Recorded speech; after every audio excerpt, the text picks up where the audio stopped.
Indie rock band 3 Mile Pilot formed in San Diego in 1991.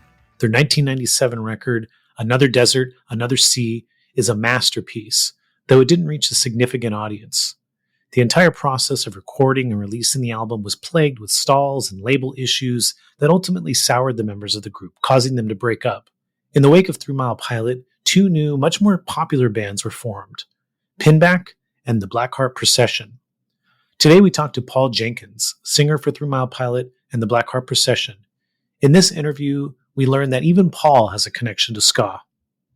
Of my desert island albums, 3 Mile Pilot's Another Desert, Another Sea is definitely at the top of that list. Mm-hmm.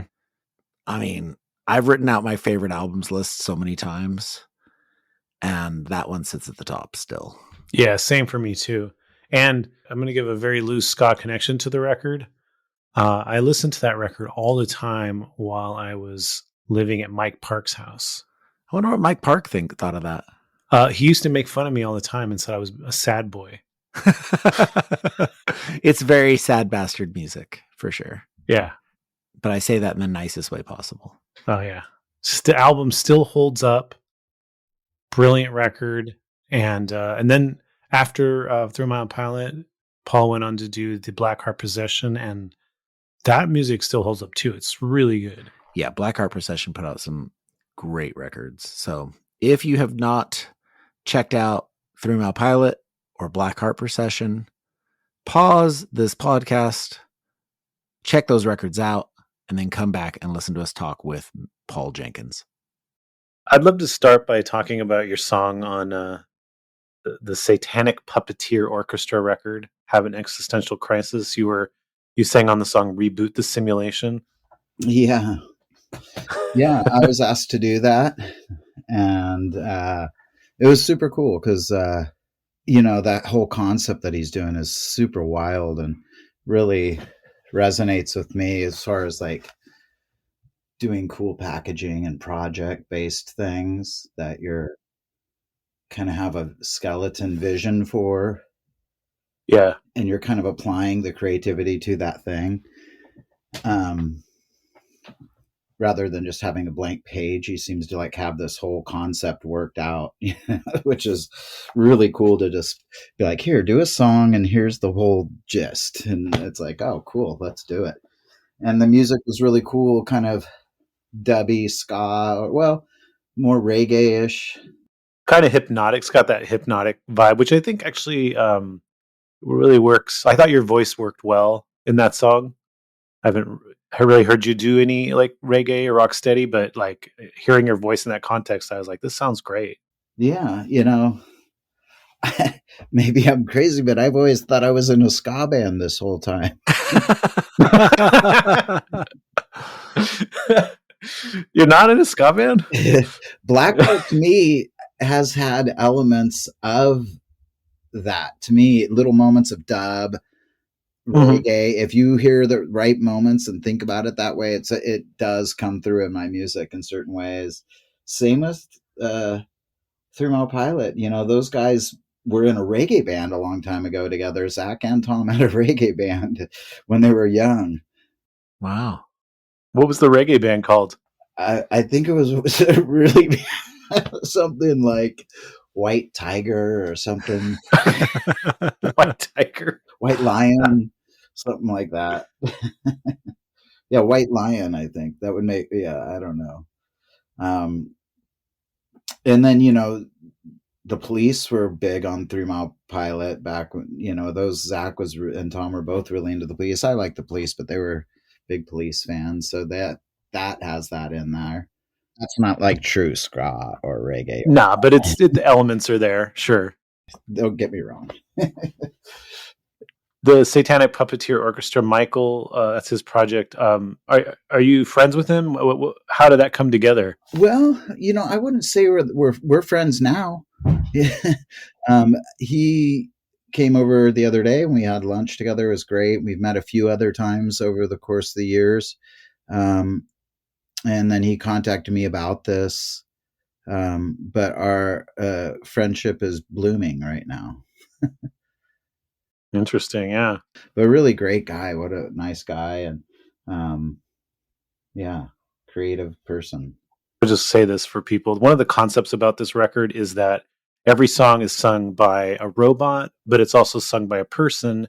And if you get the vinyl, depending on where you happen to place the needle, you'll get the robot version or the human version. So you never know what you're going to get. Exactly. It's so cool. And the artwork is really great on the packaging, all the cool things that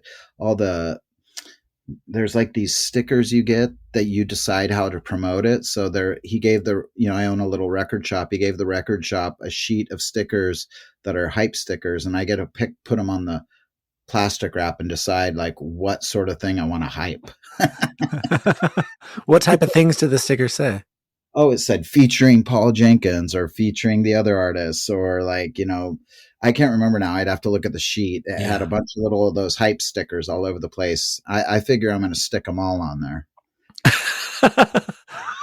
I like the maximal approach. I think that's a good idea. Yeah, or give the sheet with like the first person to buy one or something cool. Yeah, because it's a collector's. It's part of the packaging. It's really cool. Mm-hmm. So, what is your record store called? It's called Shop Soet. If you're looking online, it's ShopSoet. Shop Soet. It's in San Diego, right? On 4th and Robinson. It's a little record shop, but we also sell knives, clothing, some home decor stuff. I do turntables and slight repairs, needles and cartridges. But really, our biggest thing is pocket knives and folding knives, like balisong flipping knives. That's the biggest. That's the thing that keeps us going. It's a big hobby of mine as well. So next time I'm in San Diego, if I need some knives, I have just the place to go. Yeah, I can get all into that in a bit. That's the time here, so I don't want to jump the gun with too much information, but we'll definitely be circling back around to the knives because I can talk about them a lot. Yeah. I will say this because I saw you post about knives a couple years ago, being really into knives, and like the weird thing timing wise about it was that Mountain Goats had just released an album called Getting Into Knives. Yes. And then I saw your post talking about knives, and I'm like, what is going on with knives? That was purely coincidental. And I saw that. I thought the same damn thing. I don't think they're really into knives. I think some reason they had the title Getting Into. I've never talked to them about it, but the cover has a bunch of different knives on it, and they're more like ancient knives, or I don't know about ancient, but they're like different kinds of knives. Yeah. I mean, I like all kinds of knives myself. I have quite a collection of knives that is beyond normal. So what is it about knives that you like? Well, I think I got into knives kind of when I was a kid. I always had a pocket knife. My dad always had pocket knives. And I was really into like throwing knives into cardboard boxes and breaking windows. Yeah, I literally missed the box and broke one of our windows in our house. Well, it was a window to this slot machine thing called a pachinko machine, and I broke the glass out of it essentially. And I would always make spears as a kid. So, but fast forward through all that, I kind of had this like for them, and I always kept a little pocket knife around, always carried knives with me. I had a little small collection of them kind of for a long time. And then at some point I needed a new pocket knife, and I bought a pocket knife, and it was really bad. It was just before the pandemic or so. About a year before, I bought a pocket knife, and it was crap. And I was like, oh, I guess you got to spend a couple $100s to get a good knife. And I was using it mostly because I do woodwork and working on things, tearing down cardboard boxes, just a pocket knife. And then so I bought a $200 pocket knife with what is called a Benchmade 940. And I also bought a second one called a Spyderco Paramilitary 2. And these are two really great pocket knives that cost a couple $100, but are really good. And it kind of just struck this little chord in me. And suddenly I was collecting another one and another one. I had a collection of like 10 pocket knives. And then the pandemic hit. And I was already watching a lot of knife reviews on YouTube and stuff. I just was like, oh, I should do my own as a joke. I'm here at home with not much to do. So I put the camera above me and just had my hands in there and filmed myself doing a joke fake knife review. But I cracked a beer and I put on a record. All my first knife reviews are also album reviews. So I would do an album review of just a record I was listening to, and I would crack a beer and I would talk about the beer, the record, and the knife and the band. And they would be excruciatingly long, like some were like 20 minutes, 40 minutes, really long knife reviews. And I got a lot of hate comments, not hate, but like people were like, dude, you're taking way too long. This is supposed to be a knife review. And I'm like, man, this isn't McDonald's. This is a sit down show. And it would just be my hands showing the record, talking. And I had gathered a small group of people that really started liking it and liking my method of just chilling out and having a little knife review and I would talk about the steel, the way it was made, who made it, all real information. But then I would joke around a lot, drink a beer, but it was all dedicated more towards the knife. And then at some point I got what is called a Bali song, which we know as a butterfly knife. And I did a review. I started wanting to collect every type of knife there was, every deployment method, every closing mechanism, locking mechanism. Just got into like having kind of one of each kind of style of knives, because there's a lot of different front flipper, back flipper, axis lock, liner lock, different blade steels, different things. So I started collecting more and more. And I got to a Bali song, butterfly knife, and I bought one. And I started having all these comments from younger and older, but a lot of more of the younger audience. Hey, try this trick, try that trick, do this, do that. And I didn't know what the hell they were talking about. And then I realized there was this whole demographic of kids and young adults and older adults, such as myself, that were really into knife tricks and flipping. And it was very current and modern, especially like a lot of skaters are into it. A lot of people who are into kendama, flow arts. There's a whole subculture of people. There's competitions. And now I'm a judge for one. I'm making my own knife as well. I've just released it with a whole soundtrack. And so, yeah, there's a huge story I could get into that would take a lot of time. Yeah, I started this knife reviews, and now I'm doing all kinds of knife reviews, but it's primarily fueled towards, and the shop as well sells a lot of Bali Song butterfly knives, and it's about trick knives. They're very modern, current makers, young makers, and I sell for a lot of them. And we have meetups here in San Diego, competitions. I travel places for these conventions and meetups. And there's prize, and if you saw the tricks people are doing, it's next level. They put music in the background of it. So whatever the person wants to flip to, they flip to. They call it knife flipping. And it's a full-on art. And it's really geeky and nerdy. And a lot of my friends think I'm nuts. But when you get into this world, it's super fun and a really great group of people that I would never have ever met otherwise. How safe is it to flip around knives? Oh, I get cut a lot, but I got to cut a lot more in the beginning. You got to pay to play. So you put time into it, you get good. Just like when you see a skater fall and they just pop right back up because they know how to fall. It's the same thing with using a knife and stuff. You kind of know when to let go or to ease up, or you always know where that blade is at. You get very, very comfortable. It's not something you learn quick. I've been now flipping seriously for about 3 years, and I do things that make people nervous and all that stuff. But I really, I've maybe should have gotten stitches a couple times, but really you can get hurt a lot worse on a skateboard, and it's really not that dangerous. And the people that are into this are not like people think, like either hicks or knife guys, they think, or gang related thing. It's completely not either of those things. They're more like video game nerd people. Yeah. Because they actually put Bali songs as a tool in your tool pack or whatever in some video games. And then a lot of younger kids wanted to use it.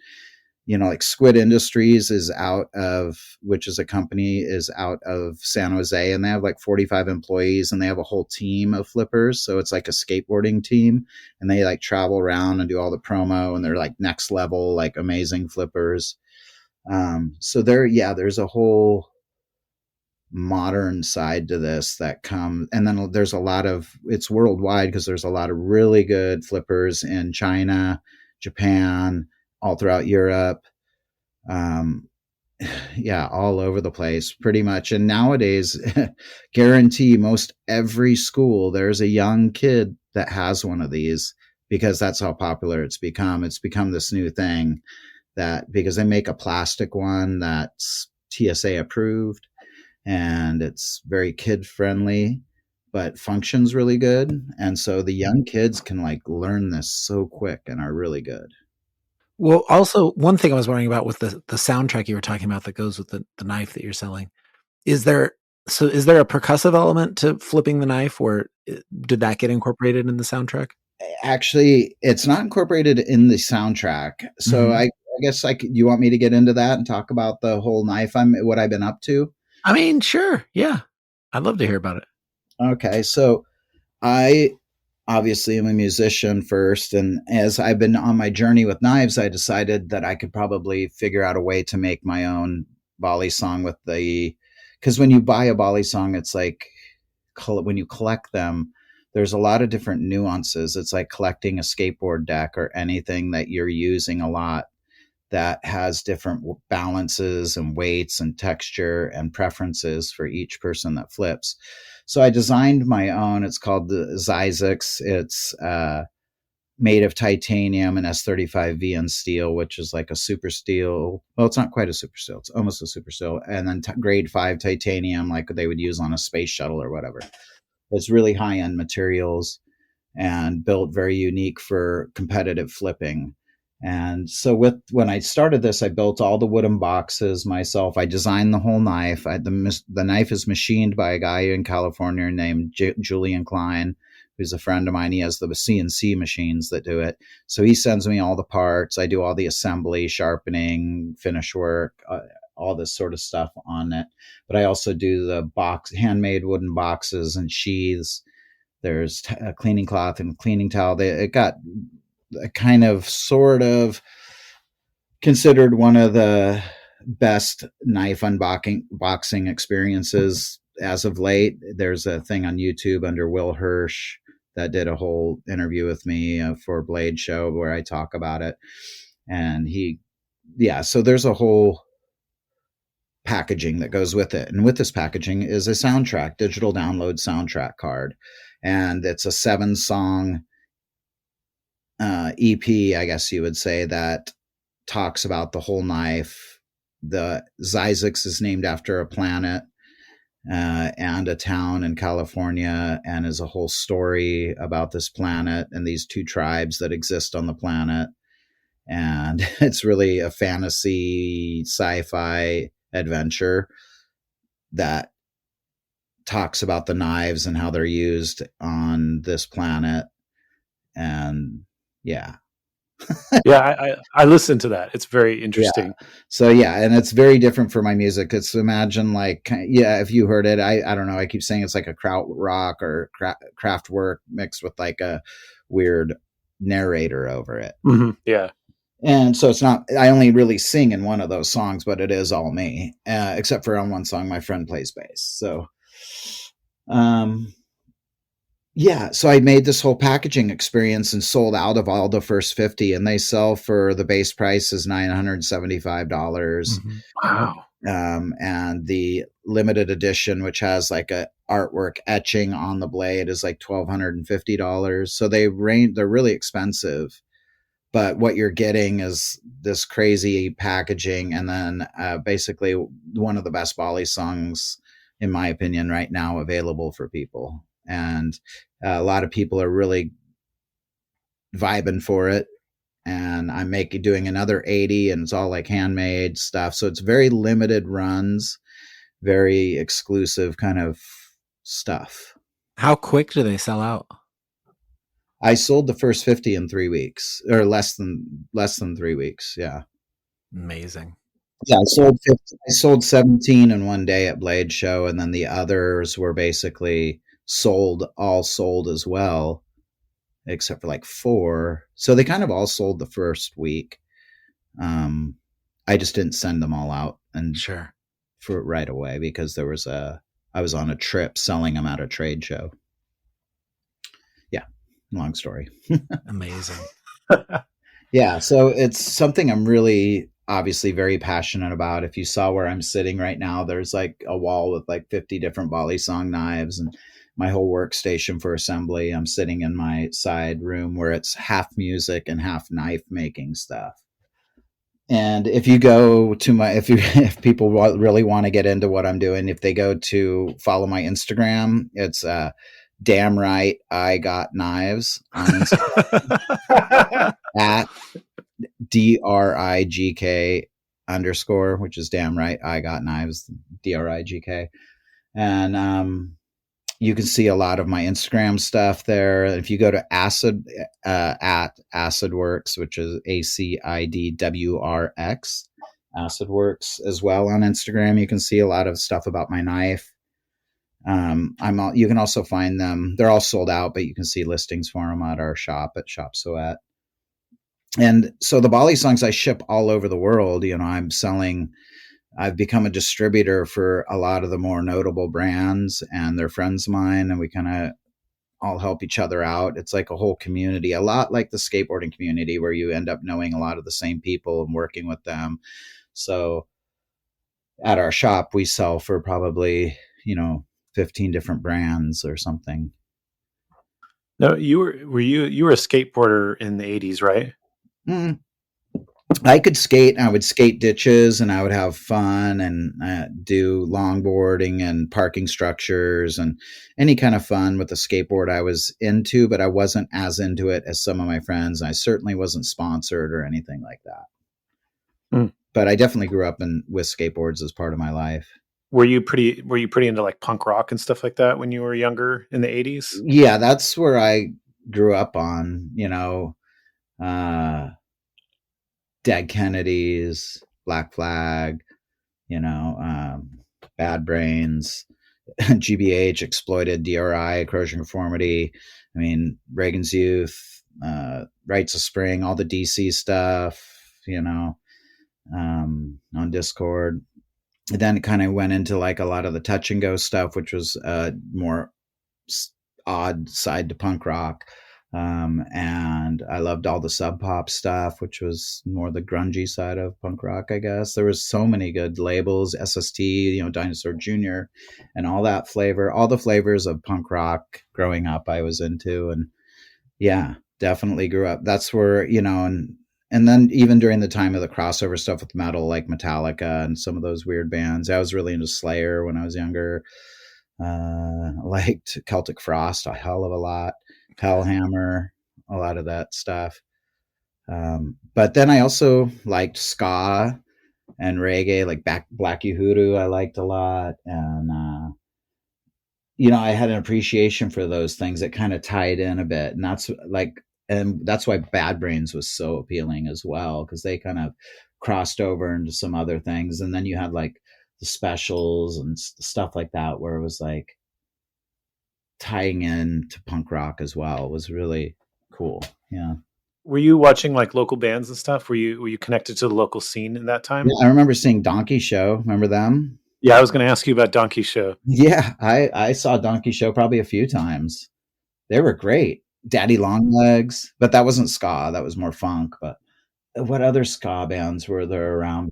There was the other San Diego ska band I'm aware of from that era was Gangbusters.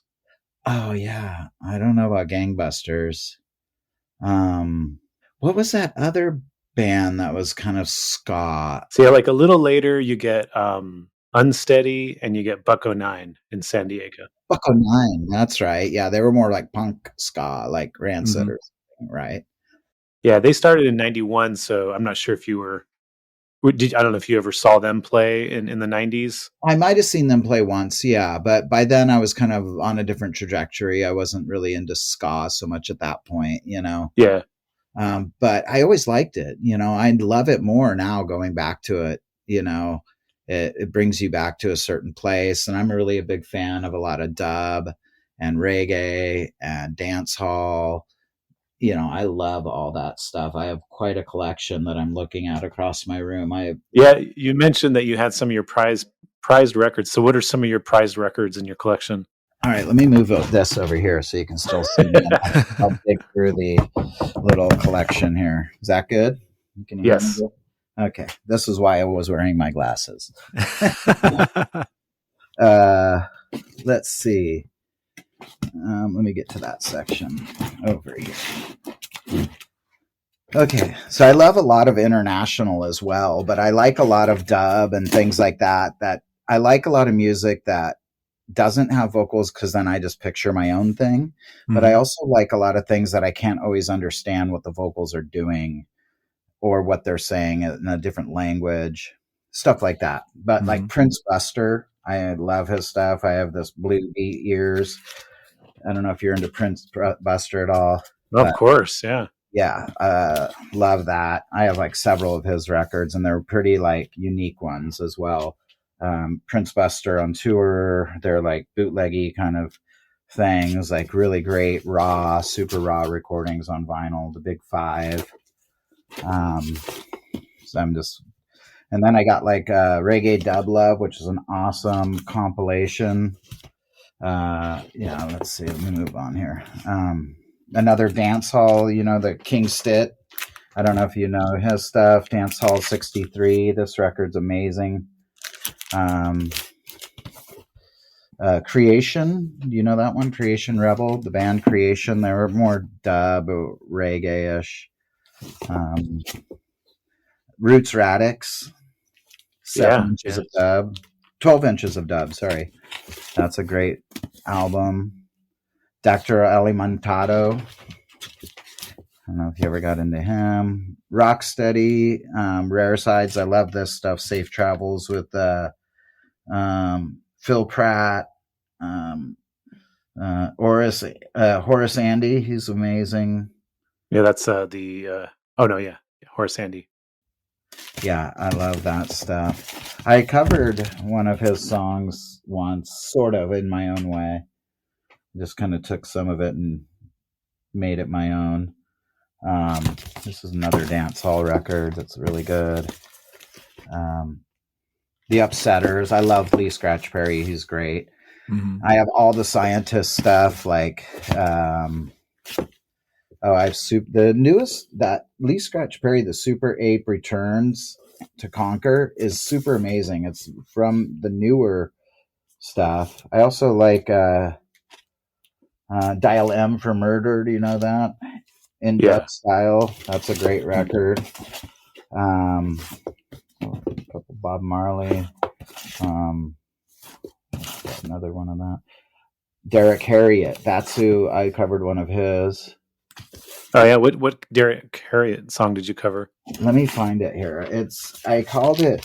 I started calling it, for me, I was calling it let me think.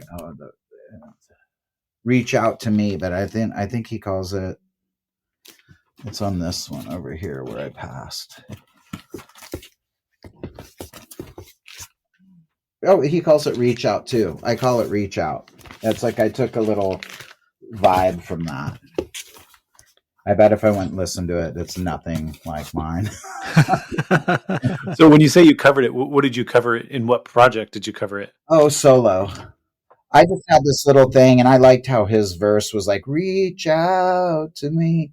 And I kind of just took that little bit and kind of went with it. He says something I can't understand, and I kind of made up my own little thing and bastardized it into my own kind of live little dubby vibe moment in my solo set. So the Scientists, I have a lot of those. I can read you. Augustus Pablo, I'm looking at that. Yeah. More Upsetters, Chapter 1, Super Ape, Return of the Super Ape, Okay, here's all the scientists. No, that's still the Upsetter. I love his cover of the Bee Gees song that he did. Prince Jammy, love him. Jimmy Cliff. This isn't so ska. This is, getting into. Oh, here's all the scientists. Okay, the scientist collection. Then I have a super rare Mad Professor signed by him. I'm going to hold all the, because I feel like I'm finding these scientists. Oh, you know what? Skinhead Mood Stomp by. Sure. Yeah, you know that. That's a great record. I love how it's juxtaposed on the artwork. When you see them on one side, it's like all these dudes in like suits and stuff, and then on the other side, it's like skinheads. Yeah. And I always liked that too, that people, I always thought it was really perplexing that there were like the whole thing where skinheads would like dress the way they did, but then not know why they did that in England, and then how it translated to punk rock and racism and weirdness, and the whole twisted history and misperception of youth and things. That's a really interesting phenomenon if you think about it. Did you come across a lot of skinheads in the 80s in San Diego? Oh yeah, all the shows and stuff. And so a skinhead in England was completely different than a skinhead in America, is what I'm trying to say, Mm-hmm. Yeah, I mean, some of them knew the history, right? Some of them didn't. So exactly, you don't want to generalize. I think a lot of the American skinheads were bummed that there was any form of racism to it, especially if you were in the music scene, like, and going to shows and stuff. It wasn't the thing at all. It's only when it got into like, I don't know how it got to where it did. Yeah. Oh, Tapper Zukie. Do you like him at all? I'm not too familiar with him. Oh, check him out. Escape from Hell. It's one of the most weird record covers ever because it's like a skull on fire and it looks like it could be like a metal record, but it's all like really good dub. Tapper Zukie. Escape from Hell. So your first band was Dark Sarcasm, like a hardcore band? Yeah, we had a vibe of reggae and ska in there, actually, now that you're bringing that up. Oh, really? Yeah, if you listen to the first 7-inch we ever, or the only 7-inch we ever did, there's definitely ska on that.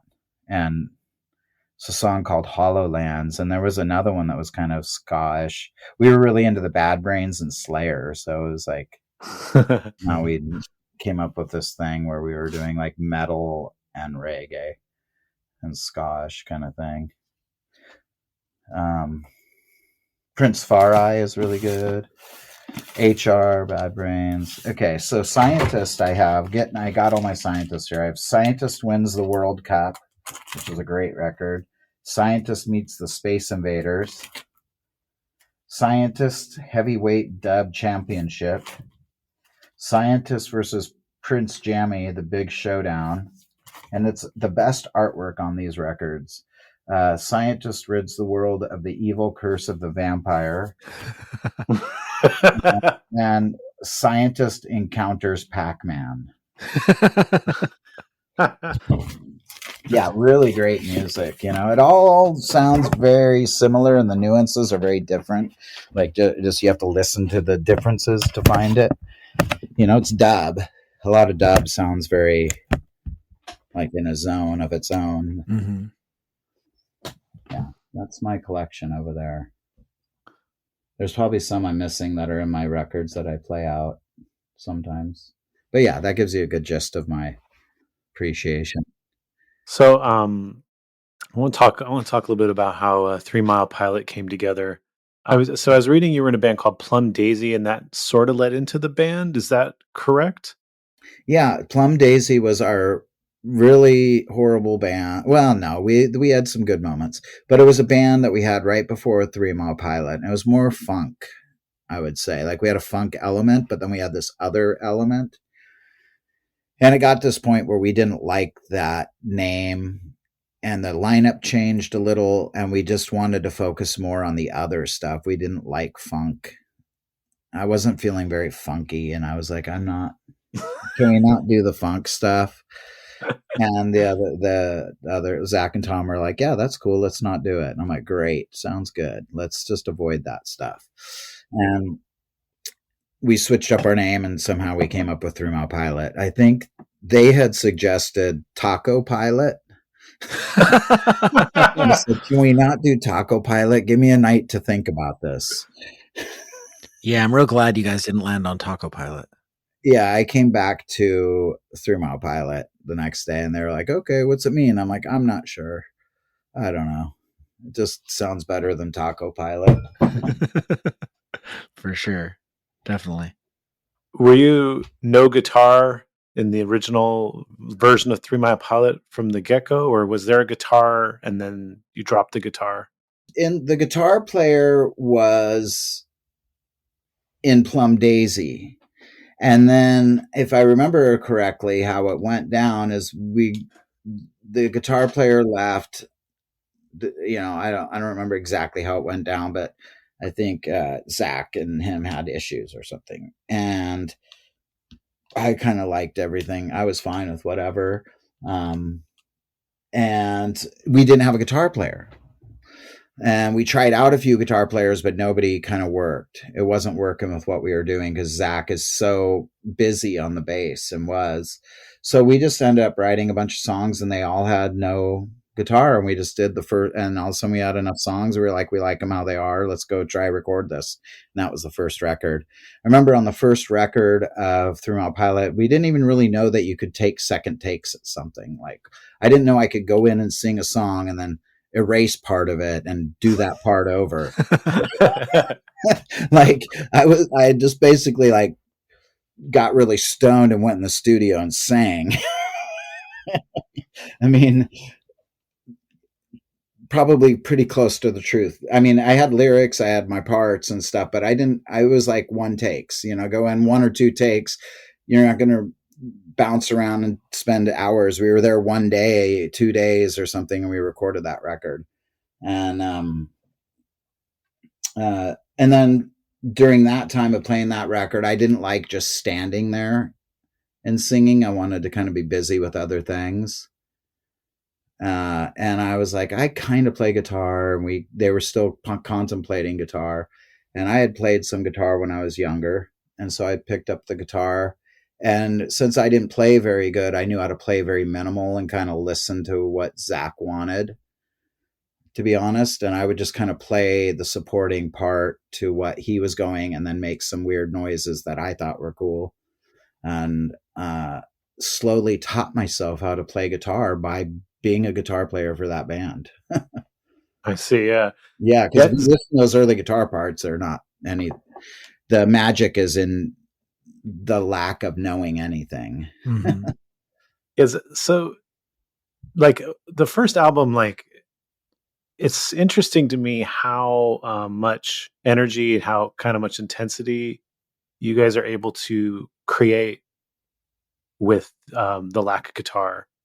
Like Zach, and also I think, there's other bass players that are, like Les Claypool's probably one of the most famous bass players to, sort of be so melodic and play it like a, not like a bass, right, as people traditionally think of. But I think, like, I listen to Zach playing and it's like, yeah, he's very busy and he's doing these melodic things, but it's also, there's a lot of subtlety to what he's doing. Mm-hmm. Absolutely. That is really, really impressive. Not just like his physical abilities, but his sort of composing. I've realized my curse in music is I've always chosen to play with somebody so damn good. I'll never be, it's the curse and the beauty. It leaves me pushing and learning from them. I do something different for the bands that they don't do, but musically, like, Zach was really good. He was so good. And it was like always trying to be like good enough to give him some support,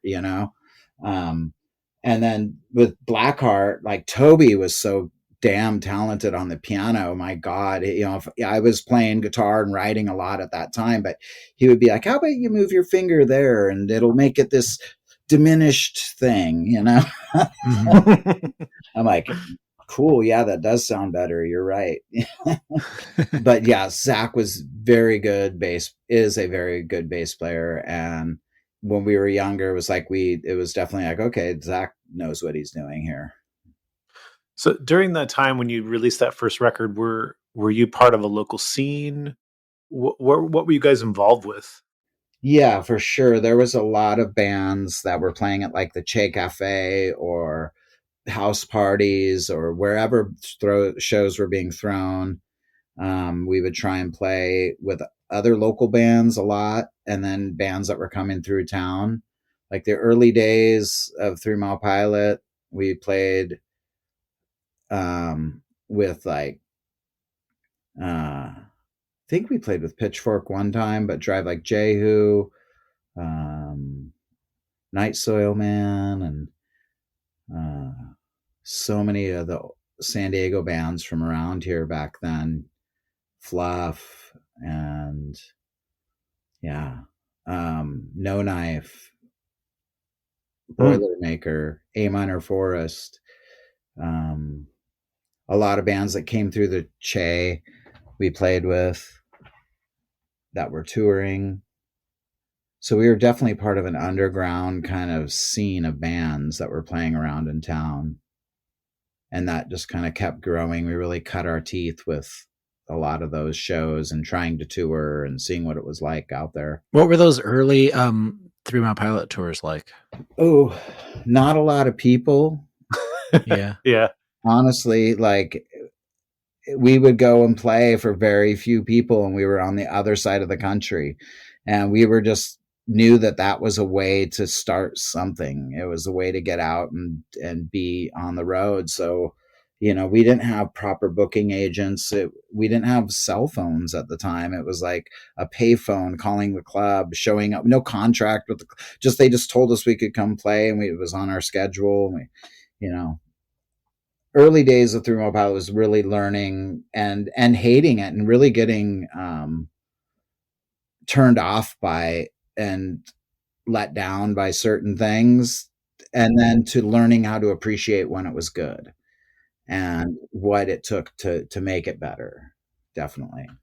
So the next record, Chief Assassin to the Sinister, has the guitar and really utilizes like the volume. It really has like a loud, dynamic guitar. Now, kind of hearing what you said before, how you kind of took up the guitar without like a ton of experience. I can kind of see how that's kind of what you were bringing more and more of that. That's kind of how I interpret it.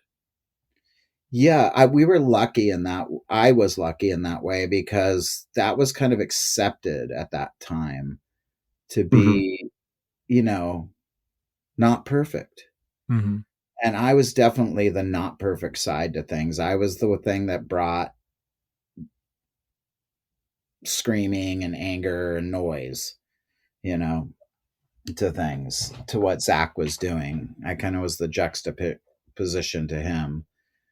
And Tom was kind of this rhythmic glue that kind of held us together. And that was my search to, what was happening was my search to learn how to play better, really. But also I was tied in, I was really about emotion and lyrics, because I was a lyricist and a writer more before I was. So instruments and recording became a means to the end of like, we need this to achieve that. So I'll pick up the guitar and I'll play it, and to sing these words and do this thing we're all doing together as a group. And that kind of has extended always, as I grew and started recording my own music, and I kind of play anything that makes noise and figure out how to play it. But I never perfectly know what I'm doing. And I've learned to appreciate that more. And now I strive to forget. Now, I've always been curious about this part. So Geffen takes an interest in you guys from that record specifically? Yeah, I think at that time, I honestly got to say that they didn't know what they were doing with us. They didn't know, we didn't know what we were doing with them, and they didn't know what they were doing with us. There was just a hype thing going on in San Diego at the time with grunge and major labels. And we had a music conference here in San Diego, and we had a lot of boiling bands that were really good, and we were putting on good shows and having a great time. And they came and saw some of our shows. Somehow they saw our shows and heard our stuff and realized that people were having a fun time down here doing this thing and so they decided to throw us against the wall and see if it would stick. And we were just kind of one of those casualties, I would say, to that mentality. Luckily, we kind of came out of it stronger and learning from it. So yeah, they took an interest. They wanted us to. We went up and finished a few songs and re-released Chief Assassin through Geffen, and then we were working on a proper record for Geffen. And we did a bunch of recording up in Seattle at Bear Creek Studios for a couple months and did a whole double album thing, and turned it in, and they wanted to hear more radio. There wasn't a song that was the hit or whatever they wanted to hear.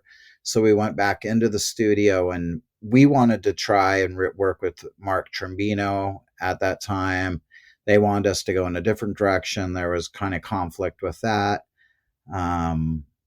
We were trying some things. They were trying to kind of mold, get in there and overproduce what we were doing. And we were very strong-willed and hesitant. I think now at times, had we have been more relaxed and not so young and judgmental ourselves, it could have been just fine. But at the time, it was very offensive to us that they would even dare mingle in our songwriting process, Mm-hmm. Yeah. So you're talking about Another Desert, Another Sea. Yes, exactly. They wanted us to add some songs to that. They wanted us to find a hit for that record. Now, I'll interject and say that in this case, they were completely wrong because Another Desert, Another Sea is a perfect record and is a top 5 album for both Adam and I. Yeah. Oh, wow, man. Amazing. I want to talk about that record because it is like whenever I don't remember how I found it, or, friends were really into it, became completely obsessed with the record. Wait, before we get too into that record though, I want to ask the stuff that's on An Old Town We Once Knew, where did that come from? Okay, that's a mixture of what I'm talking about. It's good you brought that up because it'll tie in. Songs from an Old Town is a bunch of B-sides, all the 7-inches we did, because we did a shitload of 7-inches, compilations, things like that. It was kind of pushing all that together and some outtakes of things we never used as well. And some of that was what we were kind of trying to do with Geffen at the time, a couple of things. And I really hate those tracks, desperately hate those tracks. Really? On songs, a couple of them on Songs from an Old Town. Like, I think it's Darlene and another one. I really just don't like those songs. It's Through My Pilot trying to force something poppy, and it just doesn't work. And it never worked with our vibe and our voice. And I thought what we were doing was interesting enough. I think I'm proud of Another Desert, Another Sea, and that's why it became that record. Mm-hmm. I think we all felt good about that.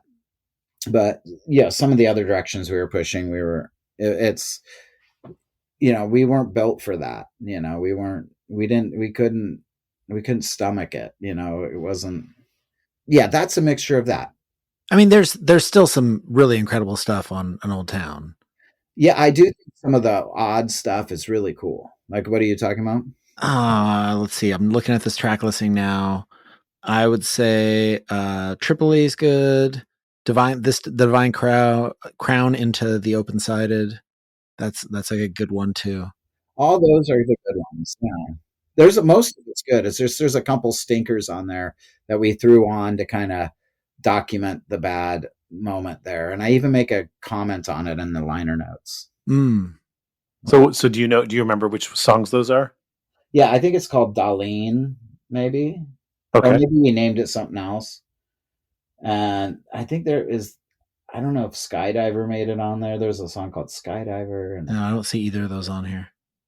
Oh, maybe I never put them on. Maybe, or they came with a different name. Mm-hmm. Maybe I'm not on there. Maybe I just ultimately decided not to. Most of, I like The Approach, that song on there, or The House is Lost is a really cool song on that record, I think. There's some good, that Jodolistan Requiem that we did with Jim French is amazing on there. It's very meditative. Mm-hmm. There's also In This Town I Awaken. That's a great one. Oh yeah, that one. We would play that live. I thought they ended up on that CD, a couple of stinkers from that session. Well, and then the other weird puzzle piece, the Gravity EP. Yeah. Has the Brian Eno cover. And then like the weird drum machine song. How does that fit in? The weird because that ended up being my introduction to Through My Pilot. That was the first thing you heard? That was the very first thing I heard, and I was just like, this is so weird. And then I got into Another Desert, Another Sea. That's a hodgepodge of recordings. So we recorded. Matt Anderson's a good friend of ours, and he asked if we would do an EP with them, and we recorded Tom and Zach and I think Juan and maybe one of the others. I can't remember the names of them. I should pull it up, but with Matt Anderson, and then we did. Toby was going to be in. That was when Toby was trying out for 3 Mile Pilot, and we just got Toby first into 3 Mile Pilot, and him and I were both into Brian Eno, and so we decided to add that song to it. Mm-hmm. And then the Worry song too was recorded by Matt. But then what's the one that you stated, the weird recording? On a Ship to Bangladesh. Isn't that the one that has the drum machine? Yes, that one. Zach's first time recording something. Okay. Himself on a computer, an old shitty computer, and he recorded all that, and we overdubbed on it. We added that to the record. So those recordings came from like 3 different ways, basically. Gotcha. Your cover of the Brian Eno song "By This River," I really like that track a lot because I like Brian Eno. I like those 70s Brian Eno records, but it's like his approach to recording himself was like kind of like he's such a producer. He like has the layers of everything, mm-hmm. right? But your rendition of it is like so much more emotional. Yeah, and the way the piano feels on your version has like I kind of like your version better, is what I'm saying. I like it way better than the original version, straight up. Interesting. Yeah, that's kind of a real crossover record between 3 Mile Pilot and Black Heart, because I think Toby only plays the keyboard on. I don't think Zach's on that song, the Brian Eno cover, and I want to say he's maybe not on that song "Worry" either. I don't know if you have the list instrument. If it's I can't remember now what it says on there, but I know they're on the Tokyo Static. I think is that what it's called? Is that on there? And Juan and the synthy one you mentioned. On a Ship to Bangladesh. 2 of those songs came from just me and Toby. Yeah. One more me, Worry, and then Brian Eno was kind of like him playing. Worry, I'm playing guitar. And did you sing By This River, or was that somebody else? Oh, that's me. Yeah. Okay. It's just a little bit more subdued. Yeah. Yeah. So Another Desert, Another Sea, you're on Geffen already because they already reissued Chief Assassin. So you're dealing with a real budget and a real studio and like a real period of time in a way you haven't before. Yeah, we finished the record and we didn't understand major label radio. That was all us learning a lesson in that. So we were just like, this is our record, like it or not, either put it out or don't. Let us go or put it out. And they said, okay, you can go and have the record back. Since they defaulted on their contract, they decided not to sink any more money into us. We got the record back for free and all the recordings that we did back for free. And we put them out through Cargo and kind of moved on. Yeah. Oh, we added three, I think, songs we did with Mark Germino. We went back and did what we wanted to do, which was adding Longest Day, The Year of No Light, and Ruin. Those, I think it was just those three we did with Mark Trombino to add to the record to make it a double record kind of thing. So the album that you ended up releasing on Cargo was essentially, minus those three songs, essentially what you had submitted to Geffen? Yes. Yeah, with Steve Fisk producing. So you basically made this record, and then you had to go back and you had to try to write singles and do this and that, and then you had this whole long process, and then ultimately you just ended up releasing the album you originally made. Pretty much, yes. Yeah. We're adding three songs, yeah. Yeah. I find it so insane to have a label tell you that there's not any hits on this album. Well, I kind of can agree. I don't know about that. I mean, I'm looking at the track list right now, like Way of the Ocean, amazing. Year of No Light, also catchy and weird. Kill the Racehorse, awesome. Ruin, another super catchy one. Eastern Wave, also super catchy. City of Bones, Glitter Wave, Longest Day. The 1-2 punch also at the end of Longest Day into One False Eye. Like, it's like the album says goodbye and then it says goodbye again. It's just like, God damn. Like, I mean, I've listened to this album probably more than anything else, I'd say at this point. And wow. sorry to like super fanboy out on you. No, that's crazy. That's cool, man. That's awesome. Yeah. I mean, it's just wild to hear like somebody just be like, oh, I don't think that there's anything here, when it's like been such a big part of my life. I mean, I think for at the time, our label mates were like the Counting Crows, and Kurt Cobain just shot himself, and there was Guns N' Roses, and I don't know if the climate was right for what we were doing, You sure? Yeah. And that's okay. I think I'm not bitter about it, anything. I'm thankful that it means anything to anybody, and I actually prefer it to be something unique than something overdone, Mm-hmm. So I feel like those people that it like you that it means something to is special. It doesn't get old hearing that people like it. And I also just saw that it's been repressed for a 25th anniversary remaster. Yeah, Zach just repressed it under our own label. So we did it all ourselves. I got together all the artwork and everything for him, and we redid it's all the old images of the artwork, but just kind of reconfigured a little bit, and few things added and rescanned in from the originals, stuff like that. So it was kind of cool to go back to it and kind of put it together pretty much the same, but a little different. I bought a second copy because I was just like, it's my favorite. It's one of my favorite records of all time. So I was like, I gotta have the new version. Awesome. Yeah. What's funny though? I think we should have done it a different color, because I don't think I realized that back in the day we did it in red also. Oh, did you? My copy is black. Oh, somebody said they had a first pressing in red clear vinyl, and I'm like, really? That's what we did the new one in. I wish we wouldn't have done it in this color. I mean, what would you even have done? I mean, maybe a splatter or something. Yeah, anything, something different. But maybe he was wrong. Maybe it's not red. I felt like I thought it was. Well, I'm mixing things up now, so I don't know. I'd have to go back and find it. I have a black version. I don't know if I have a colored version. So to get into a little bit to the music, is there a pump organ on this record? Oh yeah, an old pump organ that's at Bear Creek Studios, and there's accordion. Tom played the accordion. There's pump organ. Yes. Wow. Yeah. That pump organ just sounds insane.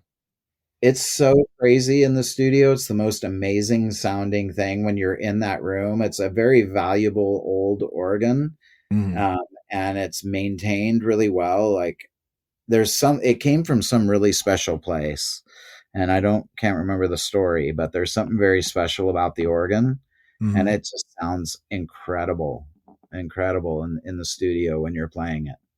And then for doing like recording for these songs, was it everybody playing together or was it layering tracks?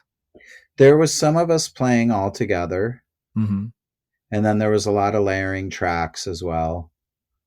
There was, I think the foundation is Tom and Zach playing together. Mm-hmm. And then maybe I'd be there for the key moments, but I pretty much did. Or things like Kill the Racehorse, that was like all together a lot. I think things like that are more movements. Mm-hmm. But then there is some stuff that I would do like a scratch guitar and we'd go back and overdub real guitar. Yeah. Tom and Zach would generally get theirs together. And then Zach would go back and overdub keyboards and parts. I would overdub guitars and vocals and weird noises. Yeah, I was re-listening to the record before the interview, and I was like paying close attention. I was like, "Way of the Ocean" is a good example. Like, it really sounds like the basis of the song is Zach and the drums, but it's kind of mixed down a little bit to normal, and then there's all the other stuff like layered on top that's kind of a little bit more obvious to the first time you listen. Way of the Ocean is one of the few songs that I brought in and I wrote, actually. Oh yeah? Yeah, and I had a real tough time at that time presenting new ideas, because Zach had written a lot of the stuff. So me going from not playing guitar to actually bringing in songs that was during those transition years of what you're talking about, the Gravity EP and Another Desert, Another Sea.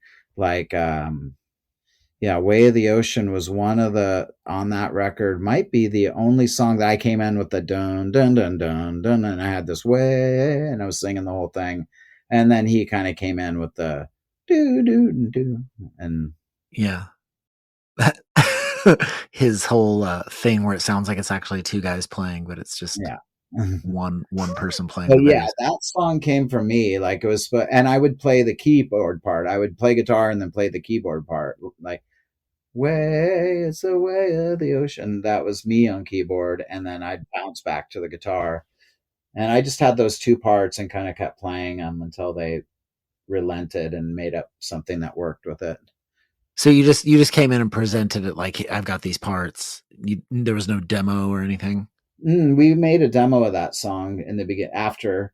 Right, but no, you didn't come in with a demo is what I'm saying. No, I had just those two parts and I kept singing them over and over. I don't even remember the day I ever came up with them. I just brought them in at some point and we were playing them in the practice space. And I remember Zach not liking it at first. And I was like, just give it a chance, play something over it and try and I hear a song here. Mm-hmm. And thankfully he did. Yeah, definitely. One of the other elements on the record that I really like are the kind of percussive vocal things that are happening. Uh-huh. How did you guys land on that? A lot of times, I think that was Zach more, like, because I'd be singing and he would be looking for something to back me up, where he would sing, cha, ha, ha, cha, and I'm singing the front thing. So a lot of those times, and then it would be me hearing that going, okay, cool, I'll join you in that. Yeah. So a lot of those came from Zach thinking rhythmically or playing off of the drums or just wanting to be singing, but wanting to have a percussive vibe to it. The O's, a lot of the O's would come from him as well. Mm-hmm. In the background, Oing while I'd be singing, and then I would join him on it. So a lot of times that was Zach not having lyrics. He didn't have good lyrics. And I would say, try saying this and it'll match with what I'm doing. That's rad. I've wondered about that stuff for so long. Yeah, and then it was kind of me doing things like, oh yeah, I'm talking about in Kill the Racehorse where I'm talking about the ocean and talking about things. I'm like, your ha sounds like people rowing a boat. What if it was really like rowing a boat? Yeah. Yeah. And that was why we had the creaky chair in there and the sounds of like you're out on the ocean kind of rowing a boat. Mm-hmm. Man, those creaky bits. Yeah. So good. Like, it's so weird. They're just these like little subtle sounds in the recording, and they evoke so much.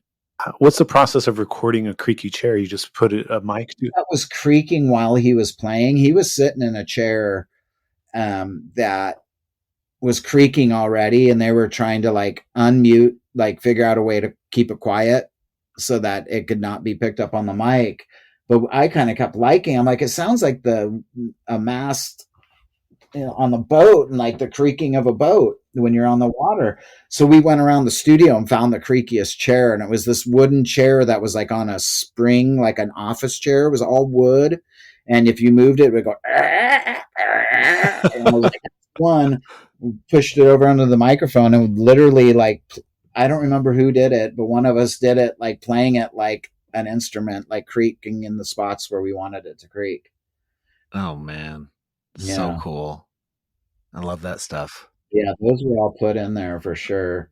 Was there anything else you added to the record that's not a traditional instrument? Well, Jim French, the horn player, was on a lot of that, and he made all of his instruments. So he would have like a like flute-like thing that was made out of like a ostrich bone or something. He would have all these. I defeathered a peacock and boiled it in water, and I got these bones out of it. And it's like, oh God, geez, really? All right. He was a wild man, and he did a lot of those weird horn sounds that you hear, and that's Zach's father-in-law. Yeah, so he was kind of part of our family. He was definitely a wild person, but he played horns with us until it became too unruly. He would like grab the microphone and start yelling at people. I don't want to say too much, but yeah, he was he was very like opinionated about politics, and he would start yelling about things like "fuck Pete Wilson" on the microphone while we're in the middle of our set. And we're like, dude, this has nothing to do with that. What are you talking about? And then he, it became like, okay, we have to go our own way. He's an amazing jazz player, though. He did a record with Diamanda Galaz. Mm-hmm. He was friends with Pharoah Sanders. He was a jazz musician, full on. And apparently very political. Yes, a very experimental and political horn player.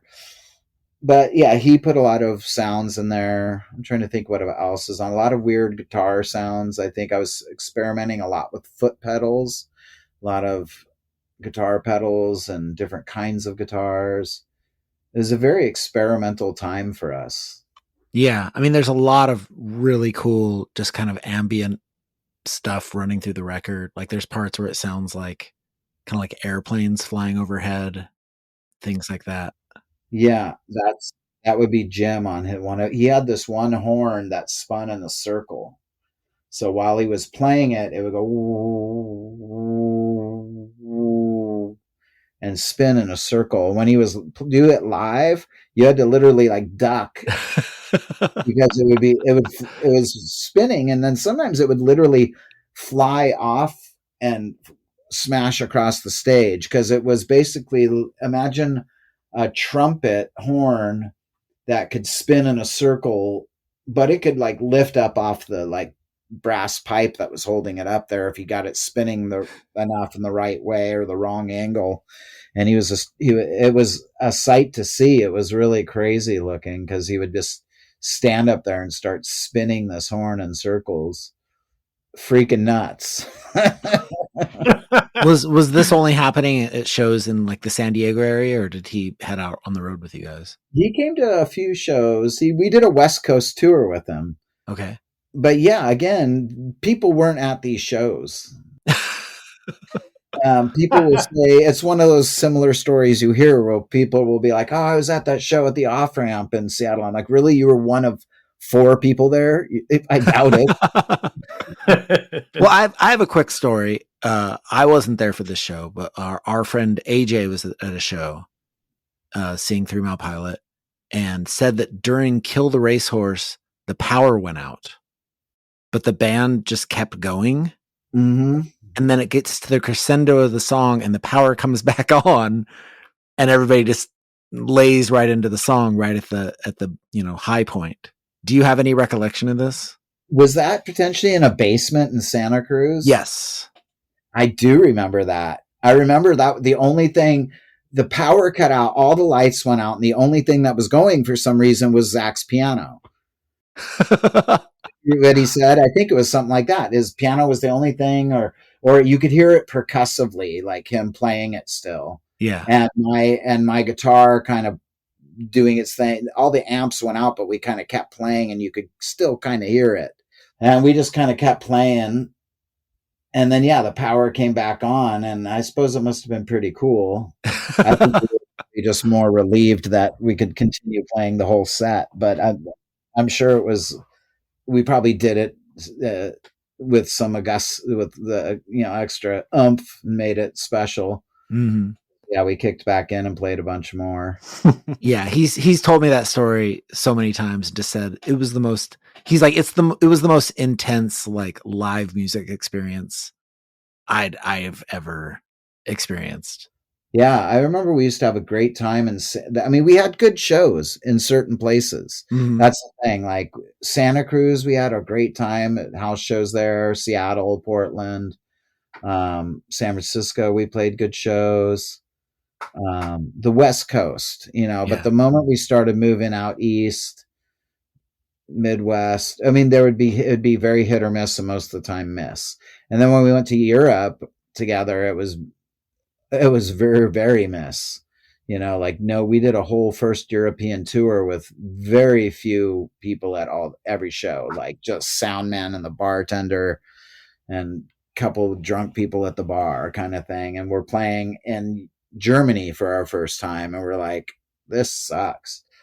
And we really cut our teeth. I was determined to go back and play better shows. So that Europe was always really important to me to go back to. And as we built up relationships and friendships with people, the shows began to get better. So Another Desert, Another Sea, like quite different than Chief Assassin. I'm curious about sort of the creative space you were in when you went to record it. What if you had a vision when you started?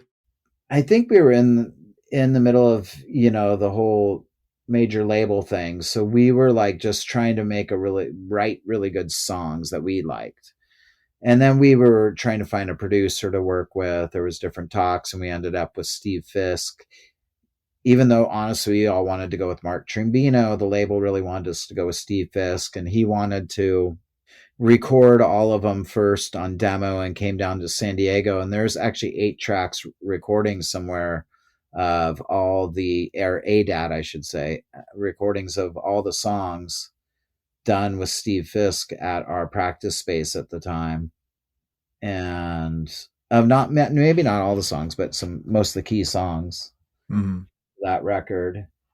And then we went up to, once we had the demos, we went up to Seattle for like 2 months and recorded with him and John Goodmanson, and took a really long time in a very fancy studio out on a farm called Bear Creek, where like Black Hole Sun was recorded, or, Soundgarden stuff and Foo Fighters and different people like that. So we spent a long time up there.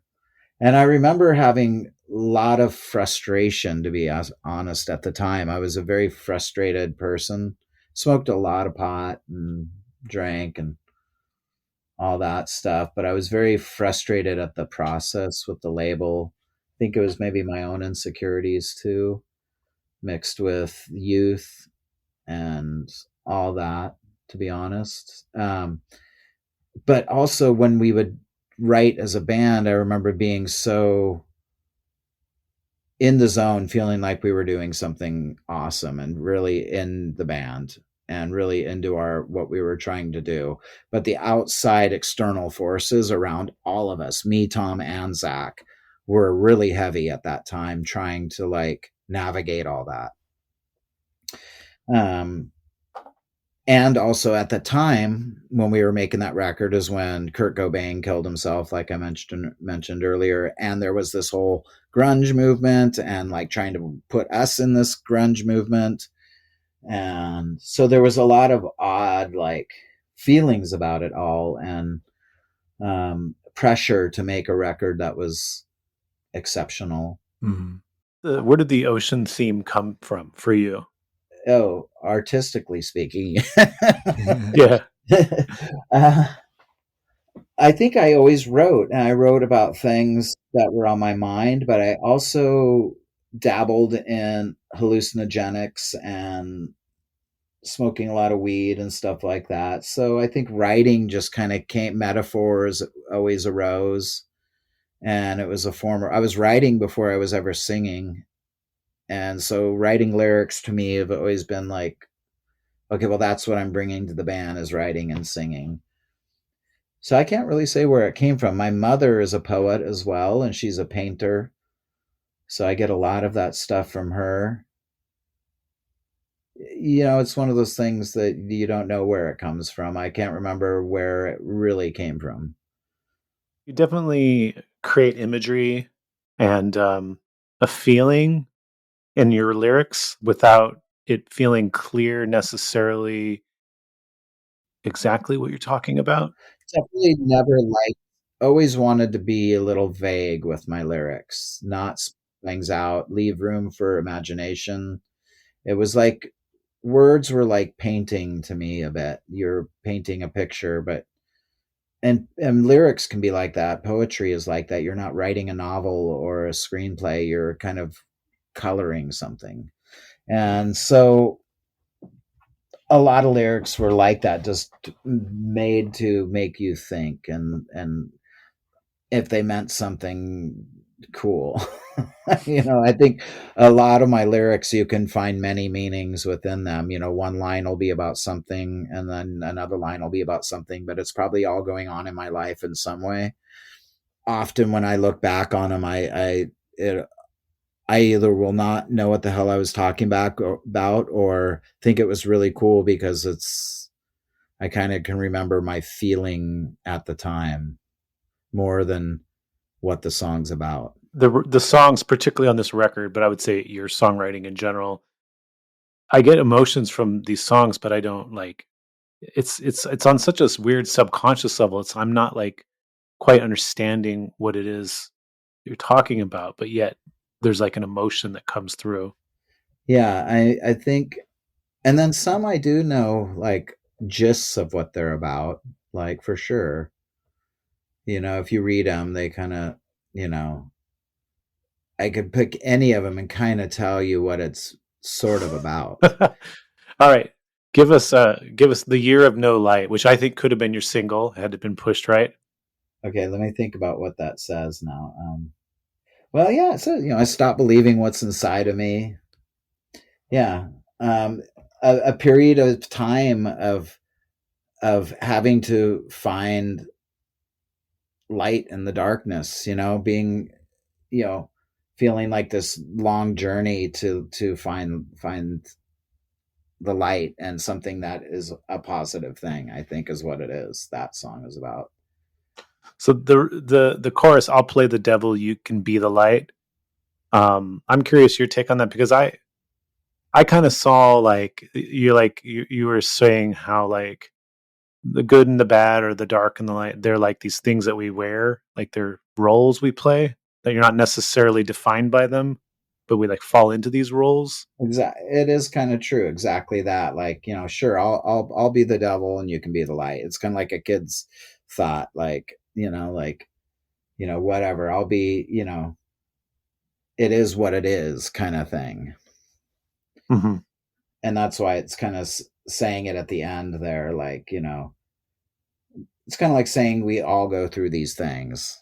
Sure, yeah. What was the decision to take the chorus loop, like the backing vocal, and just drop it at the bottom at the back of the album, super quiet? The "I'll play the devil." Yeah, but you have to turn your stereo all the way up to hear it.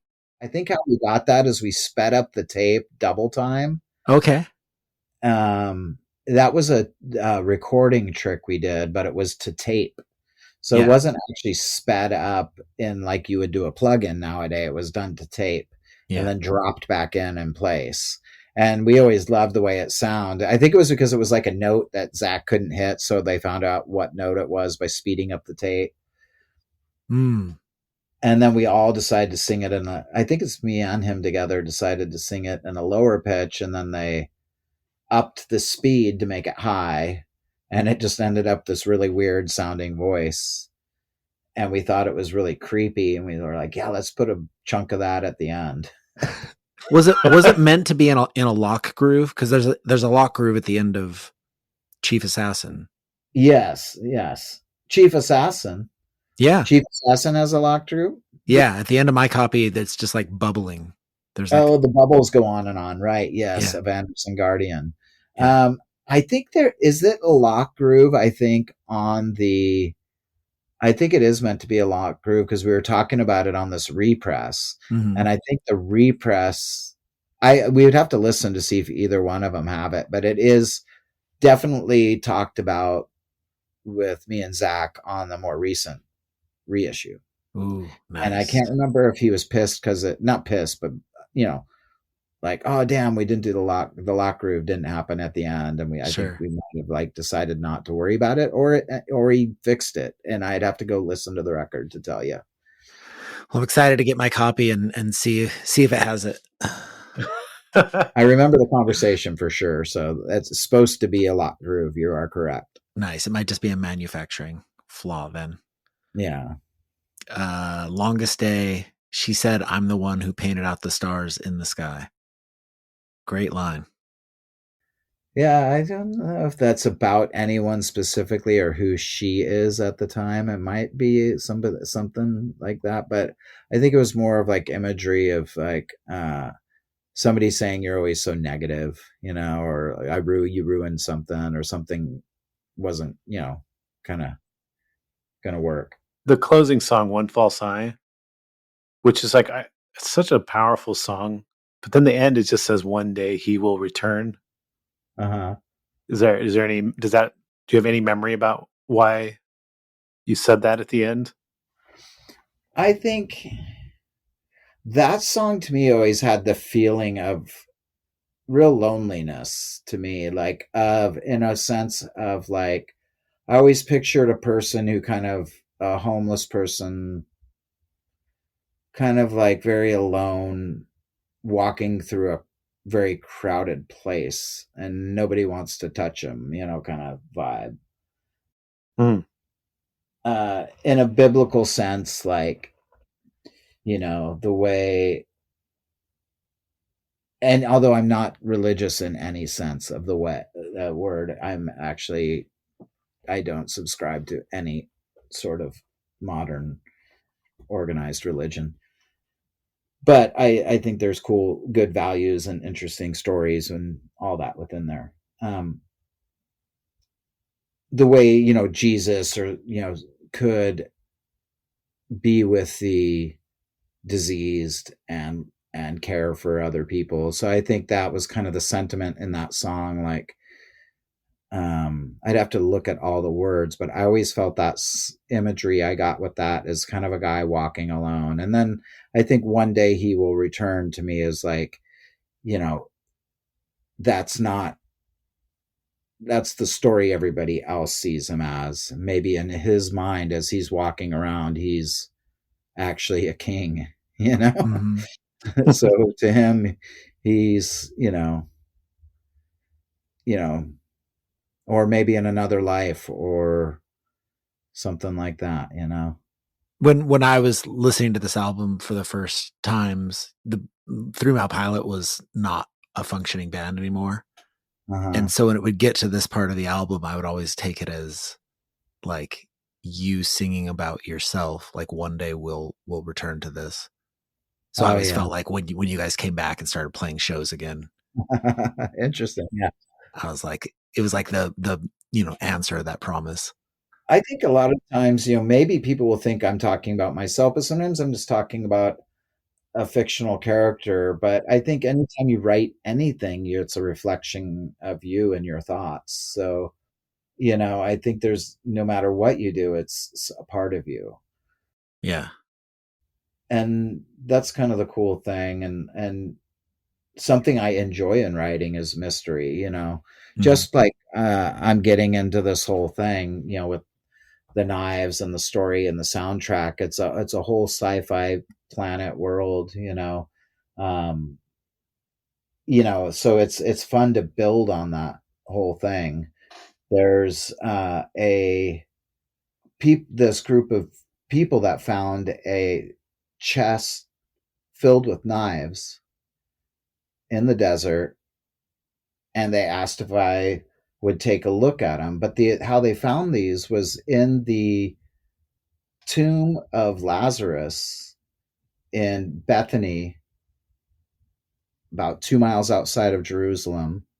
They found in Lazarus' tomb a map that was written on the wall from back in that time. And it was to a place out here in America in the desert. And they found these knives in a chest. And in the chest, there were these scriptures and blueprints and diagrams to these old ancient knives. And there were also some knives in this thing. And these materials that date back to the time that Lazarus was buried. And I got the opportunity to see some of them. And they're made of materials that were not used at that time. And there's these hieroglyphics and markings on them that are just insane. And so it's going to be released pretty soon. And so I don't mind talking about it, but it's pretty wild, like what they found out there through the knives world. And that it brought me into all the way from collecting knives to then now helping some archaeological people that I know that found knives out in the desert and being made by materials that can't be explained. It's crazy. Wow. So it was a couple months to record the record, but how long was the process of the label having you do new songs, re-record songs? Like how long did that process last before they finally said, forget it, you can just keep the record? Well, that's a funny story that I remember. Remember me, Zach, and Tom were in LA, and we were at a studio, and we were with our producer at the time, and our A&R guy, and probably an intern, and we were working on a song, and Zach and Tom and I were sitting outside of the studio door at a pool in Beverly Hills, outside of a studio, and I'm looking at him, and they're looking at me, and we're listening to the music come out the door, and I just said, I don't like this stuff. And Zach was like, I don't like it either. Tom's like, I don't like it. And Tom's like, I kind of want to just go home right now. And Zach's like, I do too. And I said, sure, I'll go. So we grabbed our guitars, load them up in our truck. The engineer and the producer and the A&R guy all in there had no idea that we left and got on the freeway and went home. And they called us up the next day. Hey, where did you guys go? Well, you guys just left. Maybe that's when we were like, yeah, we're kind of done. And the record is the one we turned in. And then Tony Berg, our A&R guy at the time, was like, let me play it for some of the others, see what they think, and we'll have an answer for you soon. And it was probably a few weeks later or something. They came back with, we're just going to let it go, and you guys can have the tapes, so on and so forth. How many songs do you think you recorded that, the stuff that didn't land on the record itself? The stuff that got abandoned. Yeah, it's probably like 3 or something like that. There's a bunch of stuff that Zach has, and we're going to be revisiting it. We're working on some more recordings, actually. And he wants me to listen to some stuff that never got vocals on it back in the day and see what I think. And then there's a bunch of newer stuff that we've been working on as well. Newer as in the past 3 years or something, that every now and then we get together, and we're kind of trying to get motivated to start getting together again, and maybe finish up some stuff that never got done and some newer stuff. Hell yeah. So the inevitable past is the future forgotten. That was all just brand new stuff. Yeah, that was when we kind of got back together. Yes. But we never broke up. We will always have been great friends. Right. The band just kind of fizzled, basically. Yeah, we just stopped. I wanted to tour more, and I started Black Heart by living with Toby, and I was writing a lot more. Mm-hmm. And it was kind of stuff because Toby and I lived together. It didn't have that same sensibility as Through My Pilot. I was kind of tired of. I wanted to write more in a different kind of way, Mm-hmm. and I think Zach wanted. He wasn't so into touring at the time, but then he still wanted to play. And him and Rob started playing together, and then Pinback, I think inevitably because their popularity, because people dug what they were doing so much, they ended up having to tour. Where I always kind of wanted to tour. Blackheart was like, soon as we had a record, we went and toured Europe. Right. Yeah, Pinback always was much more of just, it seemed like a recording project, and then it got so popular that touring was kind of demanded by it. Yeah, exactly. Yeah. And I got really into like non-pop structure things. I really I got really like, I don't care about any sort of convention. With Blackheart, it was just doing whatever felt good. Yeah. Long songs sometimes. Sometimes, yeah, and sometimes real short too. I really appreciate a good short song nowadays. I'd always wanted you to do this, and I saw that it's been done. You took all the Waiters tracks and put them on one release. Oh yeah, yeah. I always had been like, man, I wish I could just listen to these all back to back, because they all kind of tell a story, right? Yeah, they do tell a story. Again, an imaginative story, but yeah, it's about a guy kind of waiting for his love and freezes out in the out in a cabin in the snow waiting, but then he dies and she comes back, and then he's he's haunted by her. She dies, and he's haunted by her out in this cabin. Then he dies, and he's still haunted by her in his death, and I don't know, some sort of I don't know. I really don't know. I'd have to go back through it again. Oh yeah, he thaws. That's right. He thaws out there. It's kind of like metaphors. A lot of metaphors again. Yeah. So when another desert was actually released, you guys didn't really tour much to promote it. You sort of were fizzling as it was released, right? Yeah, I would say so. Yeah, we did one European tour, but then it was kind of Zach and Tom suddenly didn't want to go, and I was releasing the first Blackheart record, so we kind of went as half Blackheart, half 3 Mile Pilot. Oh, And the first tour over there we were playing some Blackheart songs and some 3 Mile Pilot songs, but without Zach and Tom, and went under the name 3 Mile Pilot because we kind of did bamboozled.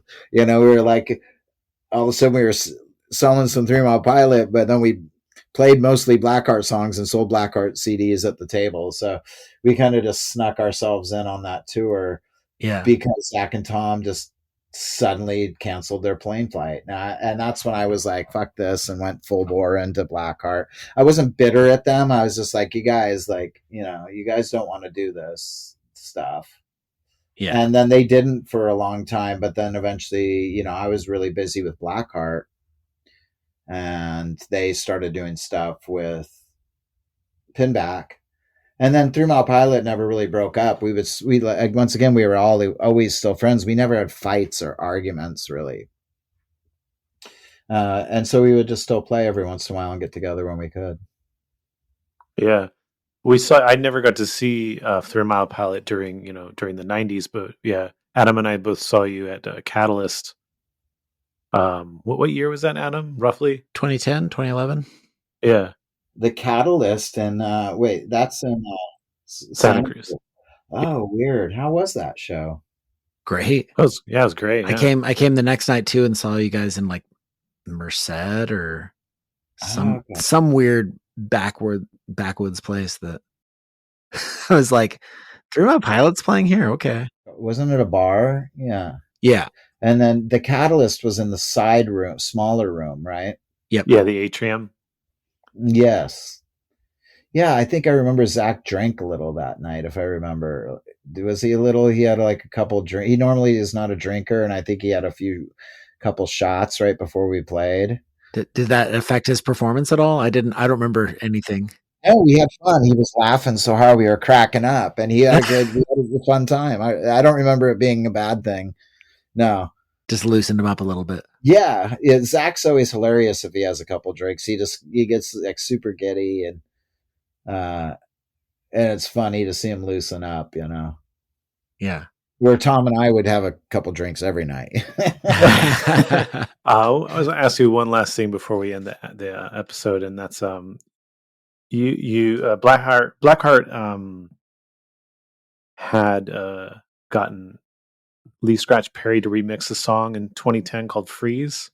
Oh yeah. How did that come about? Did you talk to him, or was it just like a management thing? I did one time talk to him. So there became with Temporary Residence a period where they wanted to do a remix record EP and thought it would be a cool thing in between full length records. And we were like, sure, yeah, let's see what we can do. So we gave a few songs like Album Leaf and a couple other people that did remixes. We did our own remixes as well under Mr. Tube. That was me remixing our own stuff. And then Jeremy from Temporary Residence said, do you have any ideas? And I said, hey, man, if you could get Lee Scratch Perry to remix one of our songs, that would be amazing. Because I'm a huge Lee Scratch Perry fan. And he said, I'll see what I can do. And he contacted the manager of Lee Scratch Perry, and I think it cost like $1,500 or $2,500 to do it. $2,500 later, we pushed play. We gave him stems to a song of ours so he could have all the different parts to mix from. The only thing he used from that song was like one bass note, not a bass riff, one bass note, and the kick drum. And it is the weirdest fucking song. It sounds nothing like our song at all. At all. It doesn't even make sense. The song is not even dub. It's like, I was hoping for a really killer dub mix, and it is like sure electric. Have you heard that track? Have you heard it? Yeah. It's a weird track. Yeah. I'm going to pick my mole. What's that in my belly button? I don't know what he says. He says all this weird shit. I love it. I love it.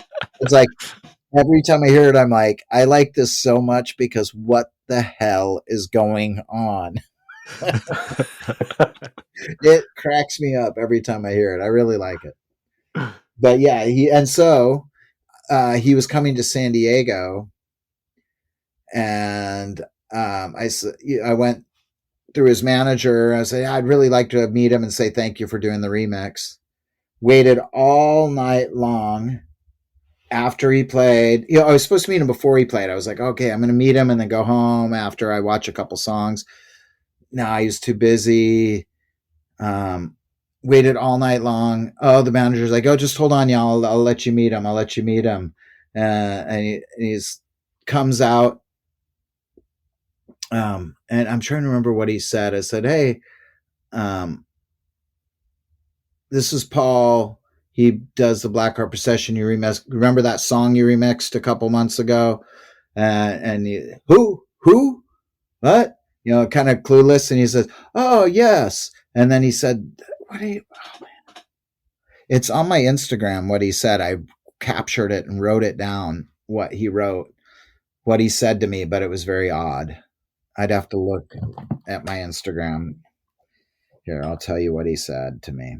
Oh, yeah, he was going to bring me back, and I thought, wow, this is going to be great. I'm going to smoke a joint with Lee Scratch Perry. I was super. He said he was going to come backstage, but I never got backstage in the end. Never smoked a joint with Lee Scratch Perry. I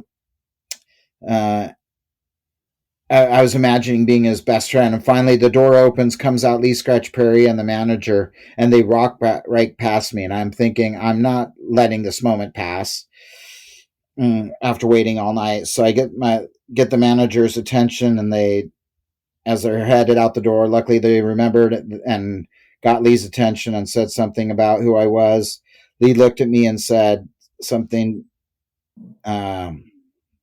Said something I couldn't understand at all. Made some sort of strange sound while flipping up his hat up and down. He then said something about a chicken dance song and walked away. He was like, "Oh yeah," and he flips up his hat like this, and he says, "Oh, the chicken dance song," and I'm like, "Was it a chicken dance song?" I'm like, I have no idea what the hell he's talking about, and that was me meeting Lee Scratch Perry. So yeah, that's I think everything you'd want in meeting Lee Scratch Perry. yeah, it was perfect. I wouldn't change a thing. It was awesome, great memory.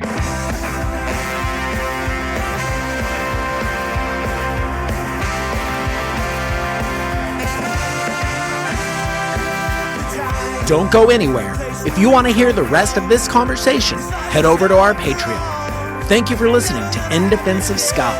Please rate and review this podcast and tell a friend. Follow us on Twitter, Instagram, and TikTok at In Defense of Ska. Pick up Aaron's book, In Defense of Ska, at your local bookstore or online. This podcast is edited by Chris Reeves of Ska Punk International. This is your co-host, Adam Davis of Omnigong, leaving you by saying ska now more than ever.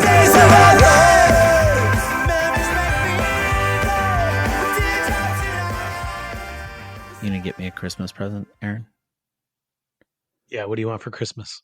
I'd like one of Paul's butterfly knives. Oh yeah, no problem at all. Let me go check online really quick to see how much that is. Okay, cool. Oh shit. Straight up during the episode, I was Googling them because I'm such a big fanboy. I was like, oh, I'd love one of those. Such a big fan. How much could a knife possibly cost? Honestly, though, even at like the $1,100 price point, I considered it. I'm that big of a fan. How cool was it that he spent another half hour with us behind the curtain after that already fairly lengthy episode? It was super cool. I didn't want to get off the call with Paul. Yeah. And then, yeah, we had a great talk behind the curtain. We stopped recording, and if I remember right, he stayed on past that too, which I was overjoyed. So, hey, check it out. It's 3 Mile Pilot, Another Desert, Another Sea. One of my top desert island albums. You should listen to that record if you haven't already. And you should meet us behind the curtain to hear the rest of this conversation with Paul. Yes. And then let's talk about next week, shall we? What's next week, Aaron? Quite an episode. Quite an episode? Quite an episode. Yes, right. Quite an episode. It is lay it on us. Stuart Copeland Woo! From the Police. Yeah. Can you little band called the Police? Ever heard of them? Yeah. We got the drummer. Only the biggest band in the early to mid 80s. Yep.